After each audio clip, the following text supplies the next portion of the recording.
Under the rust-colored haze of Raven's Hollow, the Dominion's dropship pierced the atmosphere like a divine blade, fire trailing in its wake. It descended with surgical purpose, ignoring the howling winds and electromagnetic static that shimmered in violet threads across the stratosphere. This wasn't a reconnaissance mission. It was a suppression. Inside the armored bay of the ship, Commander Vale Trask stood unmoving, clad in white and bronze combat plating etched with the Dominion's crest. His posture was impeccable, rigid in the way only a creature born into war could manage. His three-fingered hands gripped the side rails with casual detachment as the ship vibrated from entry turbulence. Four glowing red eyes stared ahead, emotionless. Around him, 6 others sat in silence. Silent because they had trained in silence, killed in silence, and lived only in the void between orders. They were Oricon 7, the Dominion's precision scalpel, designed not just to neutralize threats but to annihilate legacies. They didn't leave survivors. They didn't leave myths. They were the end of stories, not the start. 2 minutes to contact, the dropship's pilot barked over comms. Static garbled the edges of his voice. Landing zone unverified. Colony reads cold. Cold. Vale's voice was modulated, flat. Clarify. No thermal readings. No comms. No movement. It's like they never existed. That earned a flicker of interest. Vale tapped his wrist, projecting a topographic model of Raven's Hollow across the cabin. The map glowed faint blue. Settlements appeared as concentric dots, with geothermal markers trailing off into nearby canyons. According to prior data, there had been 3,000 colonists here just 2 cycles ago. Engineers, terraformers, and, most crucially, hydrocore refiners. The planet's core veins carried enough protofuel to power 100 Dominion battleships. The rebellion had started when the colonists refused the recalibrated output quotas. Refusal had a cost. Full sweep upon drop, Vale ordered. Secure the Hollow's data servers. Eliminate local resistance. Reclaim the core. Across from him, his second-in-command shifted. Kellen, a tall and spindly warrior with obsidian black armor, made a slight gesture with his helmet, approval. A silent nod rippled through the team. Cirsa, communications and tech override. Malv, heavy weapons. Dran, surveillance. Rek, infiltration and close-quarter elimination. All had cycled through Dominion-wide combat theaters, asteroid raids, civil sterilizations, orbital cleansings. All had survived. None of them had ever failed. The dropship touched down on a flat mesa at the colony's edge. The landing was smoother than expected. Too smooth. Vale stepped off first. His boots crunched against gravel and fractured soil. Before him, Raven's Hollow stood in eerie silence. Modular buildings stacked in efficient layers, silent conduits stretching toward the central refinery tower like arteries to a dead heart. Spread, Vale commanded. No life signs doesn't mean no threat. The team dispersed with practiced ease. Malv's heavy frame lumbered toward the perimeter with a plasma launcher. Rex slipped between alleyways, motionless shadows becoming his terrain. Drones launched from Dran's back-mounted pod, fanning into the sky with clicking mechanical wings. Cirsa began siphoning into local data lines, her gauntlets interfacing with the half-buried server node beneath a faded transit bench. Still no comms, Cirsa said after a moment. It's like they wiped their own systems. Or someone wiped it for them, Kellen added grimly. Vale moved deeper into the colony's main square. The signs of abandonment were too clean. No debris, no signs of struggle, no corpses. Colonists didn't leave without a trace. Especially not during a rebellion. He stepped into a comm tower, dustless yet cold, like it had been untouched for weeks. Then, something flickered across the ground floor console. A motion ping. Not a signal, but a delayed playback, timed. A soft click. Vale froze. A heartbeat later, Rek's helmet exploded in a fine mist. The gunshot was so distant, so surgically quiet, that no one heard it until the scream of telemetry flooded into their comms. Sniper! Dran shouted. Origin! Vale barked. Unknown, angles impossible, through 3 buildings and a conduit shaft. It shouldn't be. Another shot. Circe collapsed with a smoking hole just below her ocular visor. Her body twitched once and stilled. Panic surged through the team like static through a broken wire. Maul fired into the surrounding terrain, plasma bursts erupting across rooftops and towers. But there was nothing, no movement, no signal. Just the wind and the flickering echo of silence. Vale ducked behind cover, eyes scanning rooftops. This isn't insurgent fire. This is practiced, trained. Dominion deserter? Kellen hissed. One of ours. No. Better. 2 more drones fell from the sky, struck mid-air. Clean shots. No miss. No trace. Dran growled, retracting the remaining scouts. We've faced snipers before. This is different. This one's not firing to kill. They're culling us. They were right. The shots weren't wild. Each was deliberate. A kill not just of flesh, but of morale. Regroup. Vale ordered. Fall back Point Gamma. Secure the core refinery. The ground beneath Malv lit up. A charge. Homemade. Hidden. Timed. The blast took his legs and most of his chest, hurling the rest of him backward like a broken doll. His screams ended seconds later. 3 down. In under 7 minutes. As they retreated to the refinery tower, Vale's composure cracked for the first time in years. Whoever was hunting them wasn't improvising. They were executing a sequence. Psychological warfare, precision assassination, environmental traps. The tower was sealed. Kellen triggered the override. Inside, dim red lights bathed the atrium. Computer nodes sat cold, yet powered. As Kellen approached, a wall display flared to life. A simple, looping message. Welcome back to Earth. Kellen's breath hitched. This isn't Earth. No, Vale muttered. But someone from Earth was here. They stared at the screen. Another line appeared, etched by hand beneath the digital message. You sent an elite force. Earth sent 1 man. They all turned as the refinery's reinforced door sealed itself behind them. Locked down. Trapped. Above them, static erupted on the speaker system. Then a voice. Human. Come. You came here to conquer. To make an example. Consider this my rebuttal. Vale's eyes narrowed. Identify yourself. The voice paused. I'm not a name you'd know. But I was born in dust, forged in fire, and I remember Earth when it still mattered. I'm what they trained when they ran out of diplomacy. Coward, Dran spat. Face us. Oh, I will, the voice replied. But not until you've learned to fear the wind. The audio cut. They were being hunted. Not by a soldier, but by a phantom with purpose.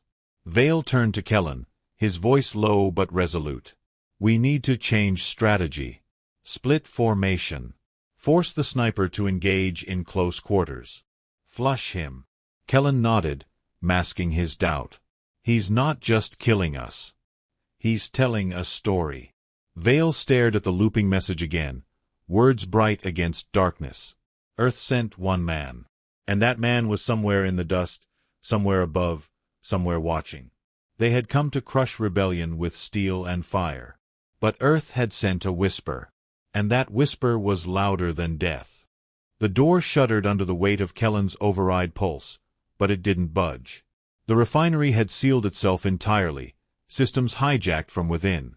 Someone, had control of the infrastructure, and the Dominion's elite were now locked inside an unfamiliar machine. Vale paced in calculated circles, his optics scanning the network console's residual code streams. Whoever this ghost was, he knew Dominion encryption patterns.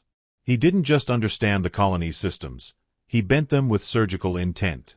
No static. No backdoor. No fail-safe. He has to be near, Dran murmured, shouldering his plasma carbine. We could try to bait him. Force a confrontation. You don't bait a predator who already set the table, Kellen replied grimly. He's 10 steps ahead. Vale silenced them with a gesture. He's doing more than killing us. He's testing us. Measuring how we respond. Kellen exhaled sharply. Then let him see we're not broken. The 3 remaining members of Oricon, 7 fanned out across the refinery's first level. Pipes hissed above, heat clung to the air like invisible glue, and the quiet hum of subterranean reactors throbbed like a heartbeat. Every shadow felt alive. Every vent a barrel aimed at their backs. Dran activated a multispectral scan, sweeping the area with pale violet light. No heat signatures, no movement, just the suffocating certainty of being watched. Then came the sound. Not loud, a sharp click, followed by a faint plink. Dran turned a fraction too late.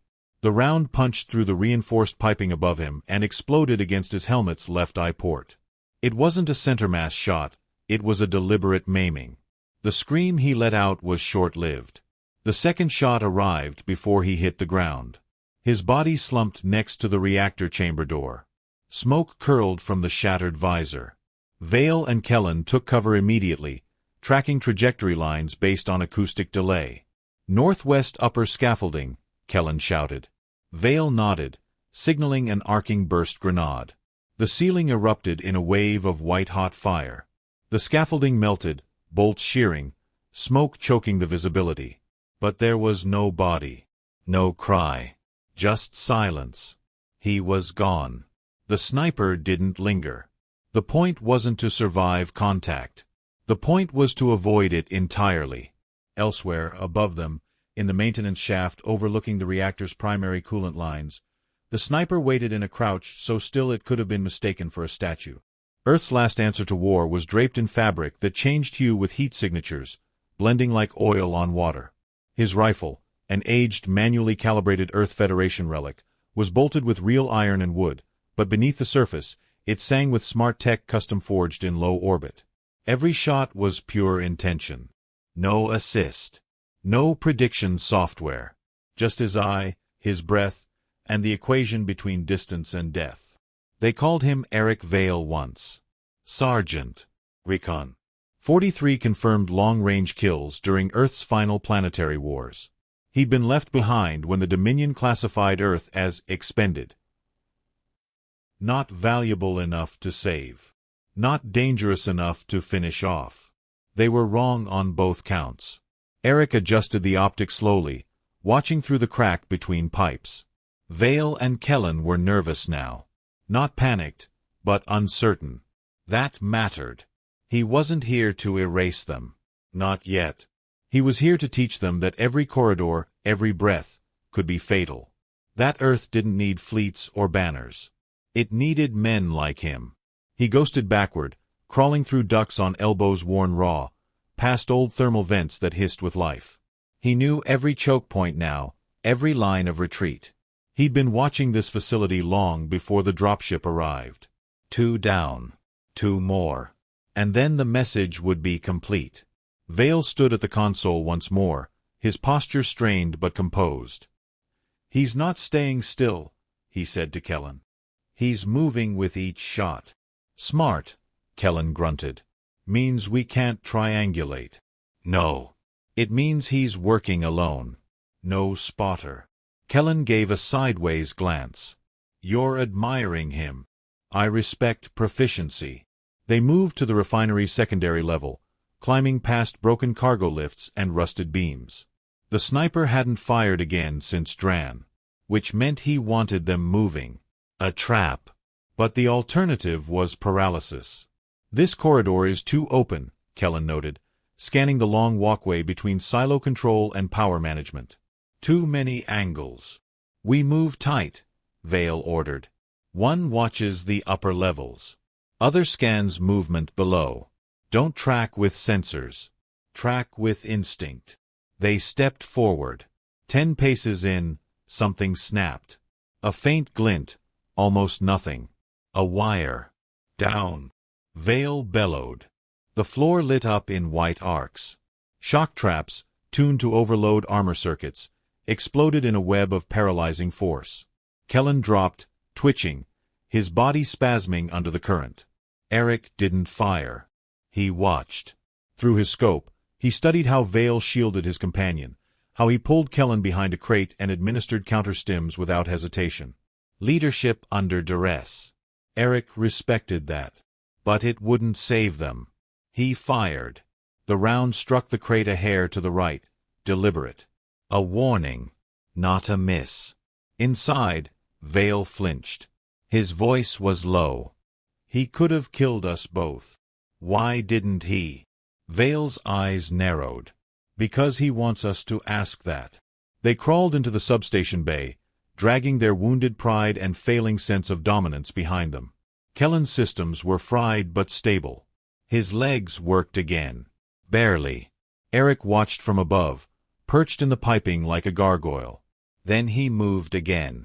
Deep inside the refinery's old geothermal core, a relic of Earth's original terraform effort, Eric adjusted a hidden transmitter. The place was derelict, abandoned long before the Dominion arrived. But the systems still lived. He activated a pulse. Vale's HUD flickered. What the? Kellen swore. Text appeared on their visual overlays. Scrawled manually. You're not the first elite force to come here. Just the last. Then, an image. Grainy. Static covered. But clear enough. Bodies. Uniforms. Dominion insignia. 6 soldiers, 2 squads, spread in a perfect triangle, slaughtered.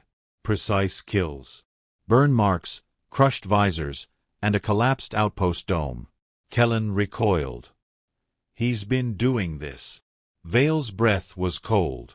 This isn't revenge. This is his war. More images. A Dominion tactical AI with its core melted. A Dominion commander begging through a translator before his voice cut out.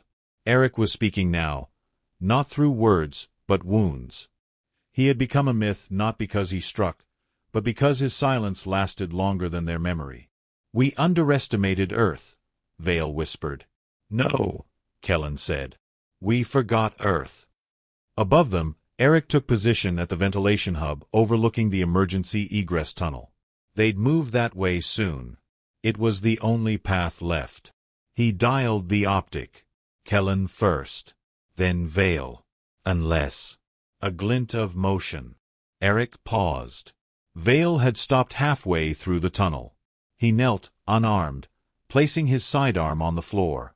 Enough games, Vale said, raising his voice into the shaft. You're a soldier. You've been fighting alone. But for what? Silence. Then Eric responded, voice raw but clear, piped through emergency PA. For the ones you forgot. Who? Vale asked. Your command. Your family. My world. Vale nodded slowly. Then let's stop this. Eric didn't fire. He could have. He wanted to. The shot was perfect. But so was the stillness. Something in Vale's tone wasn't performative. It wasn't a tactic. It was understanding. He pulled back the rifle. Not out of mercy, but because the message had reached its climax. They knew now. They'd report back, if they survived. They'd tell the Dominion that Earth was not finished. That its ghosts still walked in silence. That one man with no fleet, no rank, and no backup had bled the finest warriors dry with nothing but grit, geometry, and the will to be heard. Eric disappeared down the shaft, like smoke through cracks in concrete. Above, Vale remained kneeling, unarmed. Kellen limped forward, confused. Why didn't he finish us? Vale stared into the dark. Because the best snipers know that some kills echo louder when you don't take the shot. And somewhere far beyond the reach of Dominion radar, Earth's last marksman vanished into the wind. The silence after a sniper's withdrawal could be louder than the report of his rifle. For Vale and Kellen, that silence had become a haunting anthem, trailing them back to the Dominion forward base. The shuttle extraction was quiet. There were no questions, no debriefs spoken aloud. Just stares, fragmented nods, and the unspoken acknowledgement that failure had stained their elite unit. Word traveled before they did. The loss of Oricon, 7 to a lone human soldier, spread like a virus through the Dominion's inner circles. Military analysts demanded simulations. Data brokers sold shaky recon footage of Eric Vale's assaults. High Chancellor Renvok demanded results, not myths. And from the shadows emerged a new figure. Director Tarsus Creel, Dominion's chief tactician and psychological warfare architect. He wore no armor, carried no weapons, but wherever he walked, people whispered. Unlike the elite squads, Creel hunted differently. His weapons were minds, algorithms, manipulation. Where snipers carved silence into threat, Creel whispered into its echo and rewrote the narrative. "You don't kill men like him," he said before a chamber of silent officers. "You rewrite their legend until they can't tell if it's theirs anymore." He requested, and was granted, control of the operation. This time, they wouldn't send force. They would send bait. Deep in the iron veins of Outpost D6, Eric cleaned his rifle. The humid hiss of the geothermal vents masked his breathing. His routine hadn't changed: oil, cloth, reassembly. Each movement was measured, ritualized, like a monk tending to sacred scrolls. But something had changed in the past week. The Dominion hadn't returned. No dropships. No scouts. No orbital scans overhead. They had gone quiet. Too quiet. Eric didn't trust quiet. He swept his territory again, scanning the makeshift tripwires of tin cans, optical fibers, and displaced rocks. Primitive, maybe, but fail-proof. I could be fooled. Metal and tension couldn't lie. Then he saw it. A footprint in ash. Too clean. Too deliberate. Eric crouched, unslung his rifle, and stalked the corridor without sound. A faint light flickered at the end of the maintenance shaft. Blue. Artificial. A data slate blinking softly atop a crate. Unattended. He didn't approach it immediately. He circled wide, checked above, below, around. No traps. No drones. Just the slate. And when he finally read it, a single file played. No Dominion propaganda. No insult. No threat. Just a photograph. A girl, 8, maybe 9, standing beside a broken-down land crawler. Her expression was hard, too practiced for a child. The background was unmistakably Earth, the rust-red sky, the collapsed arcology towers, the skeletal remains of old Seattle. Then another image. A building. A location. Coordinates. Below, one line of text. They left her, too. Eric's breath caught, just slightly. This wasn't a threat. It was a hook. Creel watched from a Dominion surveillance ship cloaked 3 clicks beyond orbit. Dozens of analysts tracked Eric's movements through infrared filters and seismic sensors. There were no direct feeds, Eric saw to that, but enough tremors, enough anomalies, and Creel had a pattern.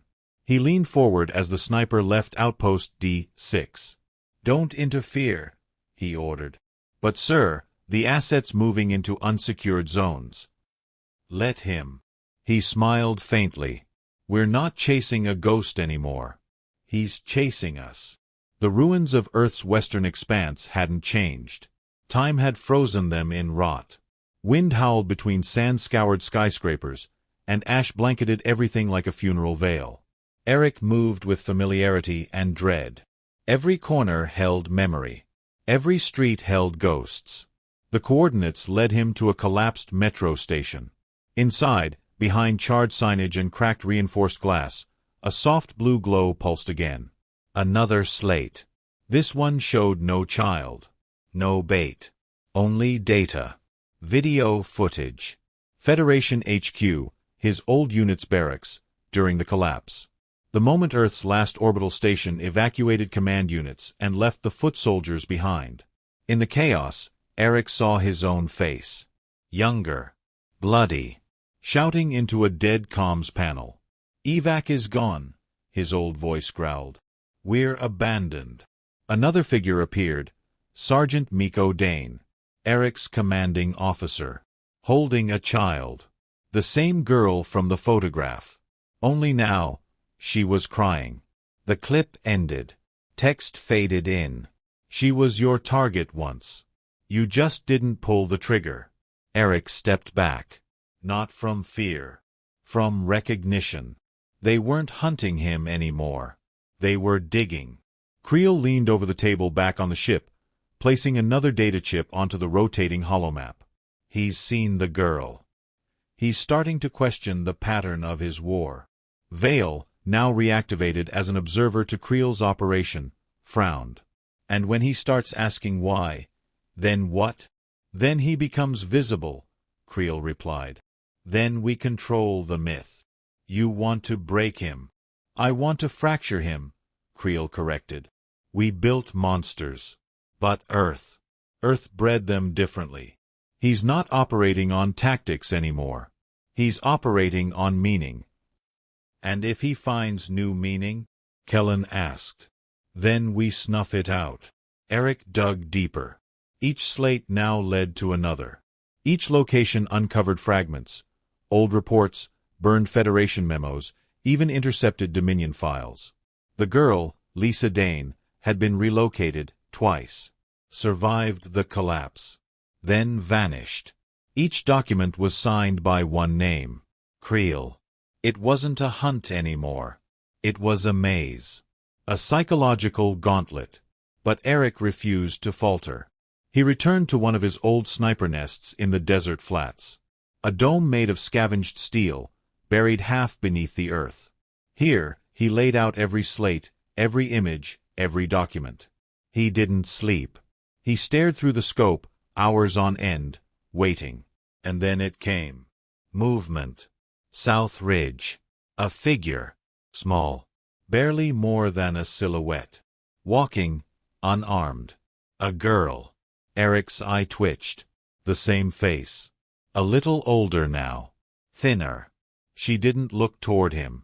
Just walked toward the outpost's broken tower and sat down. Waiting. It had to be a trick. Creel's doing. But something in her posture wasn't staged. He waited 4 hours. She didn't move. He climbed down. Gun slung. Slow steps. The wind howled around him as he approached. She looked up when he neared. Eyes gray. Not afraid. You're him, she said. He paused. Who are you? I was 8 when you didn't shoot me. Eric stiffened. I remembered your face. Burned it into memory. He didn't speak. I've seen your war, she continued. You made them afraid. But now they're not trying to kill you. They're trying to change you. Eric's voice rasped. Why come here? Because they used me, she replied. Fed me lies. Then they dropped me in the same pit as you. She reached into her coat, slow and open, and handed him another chip.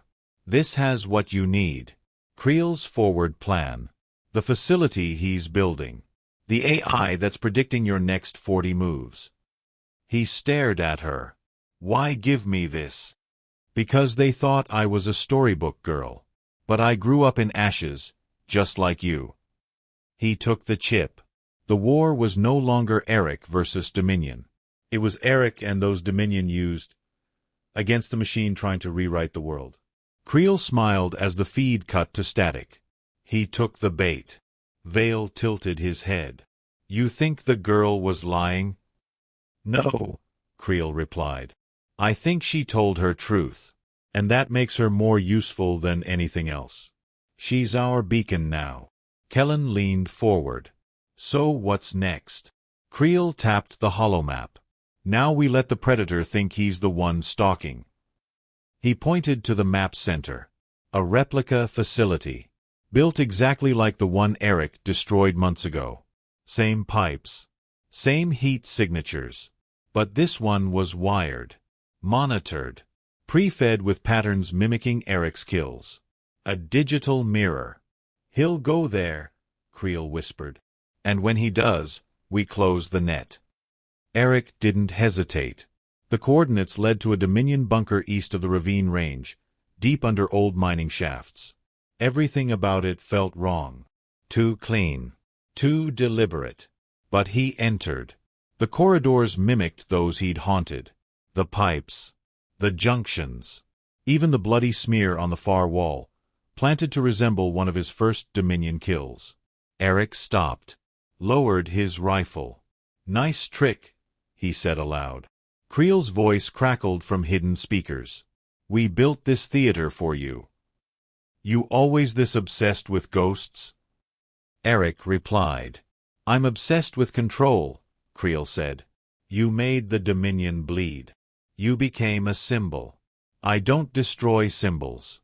I corrupt them." Eric turned slowly, tracking angles. "Is that why you dragged a girl back into this?" "She volunteered. Like you once did." A pause. "But unlike you, she still has a future." Eric's voice dropped into a growl. "You don't decide who gets a future." "No," Creel said. "But I know how to erase one." Turrets slid from the walls. Automated drones dropped from concealed ducts. Eric didn't wait. He rolled left, into a narrow chute, blasted the turret base before it aligned, and slid behind a fuel line. The drones opened fire. Eric moved like a ghost. Each shot from his rifle was an exorcism, cleansing the space of mechanical pretense. Turret, gone. Drone, scrapped. Automated sentinel, decapitated. Creel watched the feed collapse. "He's not targeting by heat signature," one analyst whispered. "He's reading our behaviors. Human intuition." "Cut the feeds," Creel ordered. "He's using us against ourselves." But it was too late. The AI inside the bunker, a predictive combat simulator designed to anticipate threats, had seen Eric. And now, it feared him. The simulation itself began glitching. Pathways misaligned. Doors opened and closed at random. Lights dimmed. Creel had built a perfect trap. But Eric Vale didn't walk into traps. He infected them. With each movement, he was teaching the AI how to be afraid. And as the walls of the bunker trembled from internal system feedback, as emergency lights flared, Eric stood at the central console and spoke. "You built this to understand me. Static. But you never will." He planted the chip from Lisa Dane into the system. A virus. Not data-based. Emotional. Recordings of every soldier abandoned by the Dominion. Faces. Screams. Silence. Failure. The AI twitched. Eric turned and vanished into the collapsing maze. Creel watched the bunker system shut down. Silent. Blank. His expression didn't change. But deep in his chest, a flicker of fear began. For the first time, the Predator had turned toward him. And he was smiling. The Dominion Sky Fortress, Ophion, hovered like a vulture over Sector 9's decimated surface, its hull lined with electromagnetic cannons and artificial gravity tethers. From its command center, Director Tarsus Creel stood beside a panoramic view of the dead world below. His brow was calm, his fingers steepled, yet unease stirred beneath his precise movements. "Sir," an officer reported, voice taut. "We've lost all AI predictive support across the outer sectors. The entire simulation grid is corrupted. The virus spread faster than anticipated." Creel didn't blink. "He turned our own mirror against us. Typical. Should we initiate fallback protocols?" "No," Creel said, stepping forward. "Let him come. That bunker was a test. He passed. Now, he thinks he's the answer. But Earth didn't breed an answer. It bred a reaction. And reactions are always predictable." He turned to the table where a tactical hologram of Ophion displayed multiple defense layers, turrets, shield relays, drone swarms. All prepared. All waiting. "We don't kill Vale with force," Creel murmured. "We kill him with inevitability." Eric Vale moved through the ash-choked canyons with the patience of erosion itself. Every step was calculated, every breath muffled. He was no longer just hunting Creel. He was walking into the lion's den, dragging every ghost the Dominion ever created behind him. He paused atop a ridge where the winds howled through a broken comms tower. From there, he could see Ophion. Not in its entirety, but enough to know it wasn't just a command vessel. It was a symbol. Eric had fought symbols before. Uniforms. Flags. Propaganda. This one was different. This one thought it understood him. He checked the rifle slung across his back. Modified now, hybrid scope, temperature-shielded barrel, rail-accelerated silencers. Every part scrounged from the Dominion's own fallen units. The sniper's weapon had become a Frankenstein testament to all the things he had survived. He reached into his coat and pulled out the last slate Lisa had given him, her own final message. "No more running," her voice whispered. "If you're going to burn the lie down, make sure they know it wasn't an accident. Make it personal." He slid the slate into his pack. No rank. No orders. No mercy. Just Earth's answer. Inside Ophion, the walls whispered with encrypted messages and shield fluxes. Dozens of Dominion officers patrolled the catwalks, but something was different now. Their steps were less confident. Their glances more frequent. Whispers had spread. The sniper was coming. Some claimed he was already inside. Others claimed he wasn't real, a fabrication gone rogue. Creel knew better. He had studied Eric's files. Analyzed his path, his decisions, even the silences between transmissions. Eric didn't just kill. He rewrote hierarchy with a trigger pull. Creel paced to his private chamber, a soundproof, shielded dome nestled deep in Ophion's core. A projection of Earth rotated slowly in the center, displaying historical coordinates, old battlegrounds, cities now reduced to dust. "I know what you are," he said aloud, as if Eric were listening. "You're not vengeance. You're not duty. You're something worse." He paused. "Your belief that survived collapse." Eric breached the outer hull using an old Dominion maintenance shaft, a forgotten entry no longer monitored by Central Command. Every move was quiet. Every step memorized. He didn't carry a team. He was the team. The lower decks were a jungle of pipes and coolant ducts. Dominion janitors and drones worked in rotating shifts, but Eric passed them unseen, a shadow among steel. At checkpoint Delta 3, he planted his first device, a spike disrupting internal surveillance for 7 minutes. Enough to create a blind corridor. Enough to vanish. He knew they were watching for brute force. So he gave them silence instead. Eric bypassed automated checkpoints, ducked through dead zones, and used the Dominion's own architectural symmetry against them. He wasn't fighting in their fortress. He was folding it around himself. Creel's top surveillance officer froze. "Sir, Section Theta just went offline." Creel didn't flinch. Motion. No. Nothing. No movement. No heat. Just silence. Another pause. "Now Echo Deck is blind." Creel exhaled. "Then he's here." The command center buzzed with tension. Kellen leaned in. "Do we scramble guards?" Creel shook his head. "That's what he wants. We reinforce internal gates. No engagements. We don't give him targets. He'll reach you. Let him try." He tapped a command on his slate. A private line opened. "Activate Prometheus Protocol." Eric reached the subreactor level, crouching by a coolant pipe and attaching a sonic disruption charge to a vent duct. The device pulsed once, then cloaked a 15-meter radius in absolute silence. He moved through it like a wraith. He wasn't after a kill this time. He was after a message.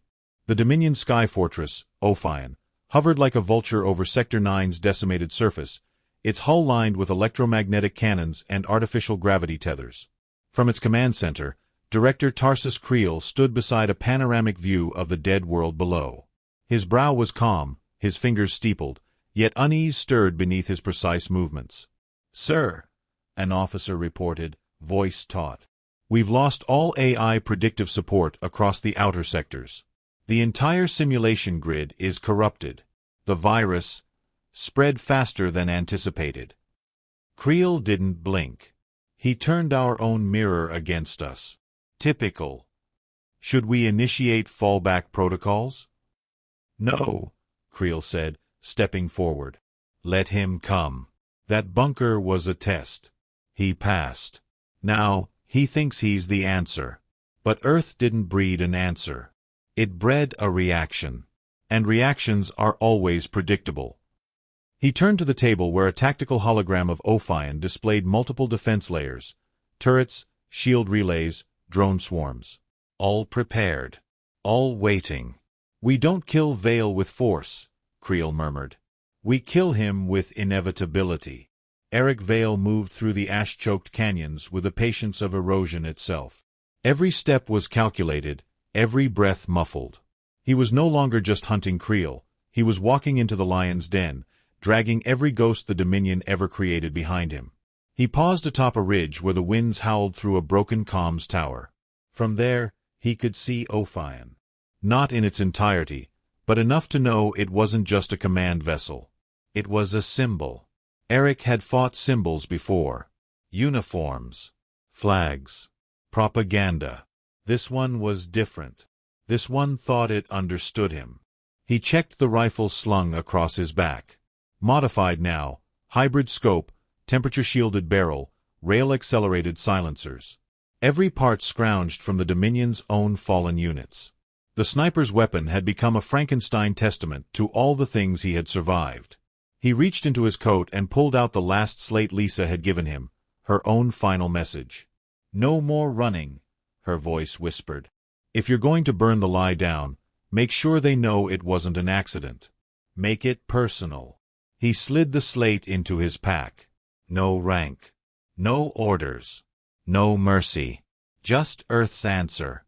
Inside Ophion, the walls whispered with encrypted messages and shield fluxes. Dozens of Dominion officers patrolled the catwalks, but something was different now. Their steps were less confident. Their glances more frequent. Whispers had spread. The sniper was coming. Some claimed he was already inside.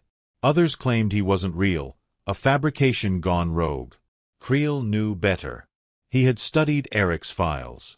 Analyzed his path, his decisions, even the silences between transmissions. Eric didn't just kill. He rewrote hierarchy with a trigger pull. Creel paced to his private chamber, a soundproof, shielded dome nestled deep in Ophion's core. A projection of Earth rotated slowly in the center, displaying historical coordinates, old battlegrounds, cities now reduced to dust.